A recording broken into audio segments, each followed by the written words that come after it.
Bonjour. Ce vendredi, la France est en deuil. Nous avons perdu cette semaine deux des figures qui ont accompagné notre vie collective depuis une cinquantaine d'années et davantage, c'est-à-dire toute cette période qui a marqué le redressement de la France spectaculaire et très efficace dans la période de l'après-guerre. Comme si, d'une certaine façon, le monde de la génération de l'après-guerre était en train de s'éteindre avec ces deux figures emblématiques que sont Jean d'Ormesson et Johnny Hallyday, dont pour des raisons différentes, vous comprendrez que je salue de la mémoire ici. Il est vrai que depuis la mort de Louis XIV et le démarrage du XVIIIe siècle, 15 ans après l'année 1700 ou presque, nous sommes habitués à ce que les siècles démarrent avec 15 ans de retard sur le calendrier. La bataille de Waterloo en 1815, la fin de la Première Guerre mondiale en 1918, aujourd'hui l'élection d'un certain nombre de nouvelles têtes dans le concert mondial des responsables politiques provoque un nouvel équilibre, une nouvelle manière, une nouvelle donne d'envisager les équilibres mondiaux, la manière dont nous entretenons le rapport avec les sociétés, l'équilibre international, tout ça est en train de changer sous nos yeux. Et peut-être que le décès de Johnny Hallyday et Jean d'Ormesson marque à leur tour, ou à son tour symboliquement, cette rupture, ce passage d'une réalité politique à une autre réalité politique. J'en prends un exemple particulier qui a fait du bruit cette semaine également, c'est la décision du président américain Donald Trump de reconnaître Jérusalem comme la capitale de l'État d'Israël.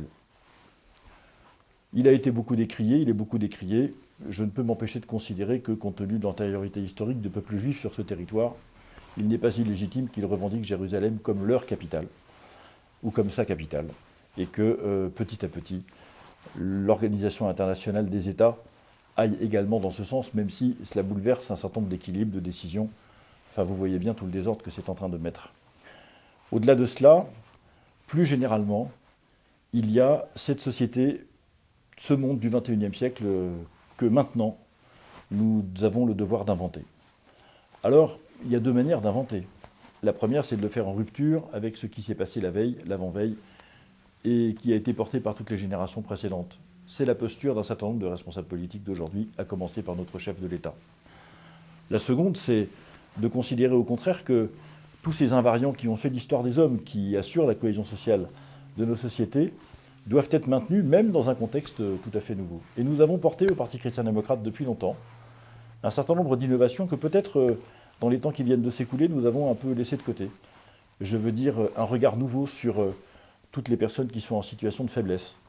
Je veux dire la question de la répartition des richesses avec la thématique du revenu universel que nous défendons depuis 14 ans, mais qui reviendra sur le devant de la scène parce que, d'une certaine façon, la nouvelle répartition des richesses est incontournable. Un nouveau rapport avec la nature, peut-être pas comme ce que les écologistes radicaux américains veulent nous faire faire, mais en tout cas une forme de contention, une forme de maîtrise dans la façon dont nous consommons les biens que la nature et le Créateur nous donnent.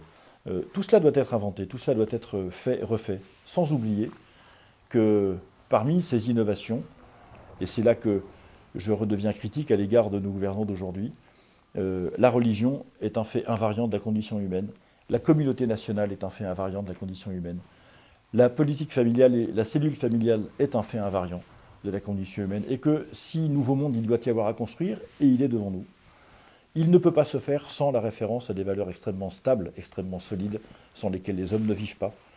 Et au fond, à la fois, les événements de cette semaine nous indiquent que peut-être, s'il nous fallait un signal supplémentaire, nous avons ce signal. À nous d'être maintenant créatifs, mais créatifs en prenant aux générations antérieures ce que nous héritons d'elles, c'est-à-dire toutes ces choses sans lesquelles la communauté des hommes n'est pas possible. C'est dans cette démarche d'innovation et de tradition que se situe le Parti chrétien-démocrate depuis son origine et depuis sa fondation. Et c'est ce que, dans les jours qui viennent, mais comme depuis longtemps déjà, nous allons continuer à faire. Merci de votre attention. Je vous donne rendez-vous vendredi prochain.